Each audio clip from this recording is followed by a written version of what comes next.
राष्ट्रगान।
एक सूचना है।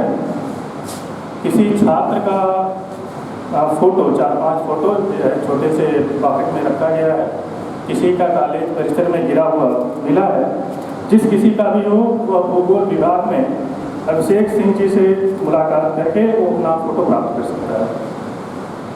आज हम श्रीमद् भगवद गीता के अध्याय 2 के श्लोक संख्या 42, 43 और 44 का वाचन, श्रवण और उसको अपने जीवन में आत्मसात करने का प्रयास करेंगे। श्री कृष्ण भगवान अर्जुन से कहते हैं, यामिमां पुष्पितां वाचं प्रवदन्त्य विपश्चित वेदवादरता पार्थ नान्यदस्तीति वादिनः कामात्मान सर्गपरा जन्म कर्म फलप्रदां क्रिया विशेष बहुलां भोगैश्वर्य गतिं प्रति भोगैश्वर्य प्रसक्तानां तया पौरित चेतसां व्यवसायात्मिका बुद्धि समाधौ न विधीयते। हे अर्जुन, जो भोगों में तन्मय हो रहे हैं, जो कर्म फल के प्रशंसक वेद वाक्यों में ही प्रीति रखते हैं, जिनकी बुद्धि में स्वर्ग ही परम प्राप्य वस्तु है और जो स्वर्ग से बढ़कर दूसरी कोई वस्तु नहीं है, ऐसा कहने वाले हैं, वे अविवेकी जन इस प्रकार की जिस पुष्पित अर्थात दिखाऊं शोभायुक्त वाणी को कहा करते हैं, जो कि जन्म रूप कर्म फल देने वाली एवं भोग तथा ऐश्वर्य की प्राप्ति के लिए नाना प्रकार की बहुत सी क्रियाओं का वर्णन करने वाली है, उस वाणी के द्वारा जिनका चित्त हर लिया गया है, जो भोग और ऐश्वर्य में अत्यंत आसक्त हैं, उन पुरुषों की परमात्मा में निश्चयात्मिका बुद्धि नहीं होती। Arjuna, those who are full of worldly desires and devoted to the letter of Vedas, who look upon heaven as the supreme goal and argue that there is nothing beyond heaven, are unwise. They utter flowery speech recommending many rituals of various kinds for the attainment of pleasure and power with rebirth as their fruit. Those whose minds are carried away by such words and who are deeply attached to pleasure and worldly power cannot attain the determinate intellect concentrated on God. यह जो मानव बुद्धि है, यह जो मानव प्राणी है, यह अपने स्वभाव से जो है कि यह अपने स्वभाव से बहुत ही आलसी और लालची है। यह इसका स्वभाव है। जब भी हम किसी अपने उद्देश्यों को लेकर के जीवन में आगे बढ़ते हैं, तो हम उद्देश्य को लेकर के जो हमारी आकांक्षाएं होती हैं, उस आकांक्षाओं में जो हमें लाभ मिलने वाला है, जो हम उसमें भोग और ऐश्वर्य की प्राप्ति हमको जो हमारी कल्पना में होता है, हम उसकी अधिक चिंता करते हैं, न कि हमें जो अपने उस पद को प्राप्त कर लेने के बाद, उस स्थिति को प्राप्त कर लेने के पश्चात या फिर उस उद्देश्य को प्राप्त कर लेने के पश्चात हमारी जो कर्तव्य निष्ठा है, हमारा जो दायित्व है, हमें किस दायित्वों का पालन करना पड़ेगा, हमें कितने कर्तव्य करने पड़ेंगे, उस पर चिंता हमारी कम रहती है, बल्कि उससे हमको कितना लाभ होगा, कितना हमको आराम मिलेगा, इसकी हम ज़्यादा चिंता करते हैं। तो यदि हम इसमें श्री कृष्ण भगवान स्पष्ट कहते हैं कि कहीं पर भी स्वर्ग नहीं है, अगर ऐसा कोई अपने दिमाग में सोचता है तो वह जो है कि व्यर्थ की चिंता करता है। हमें अपने कर्तव्यों के प्रति सजग रहना चाहिए। इन्हीं शब्दों के साथ मैं अपने वाणी को विराम देता हूँ। धन्यवाद। आप लोग अपनी कक्षा में जा सकते हैं।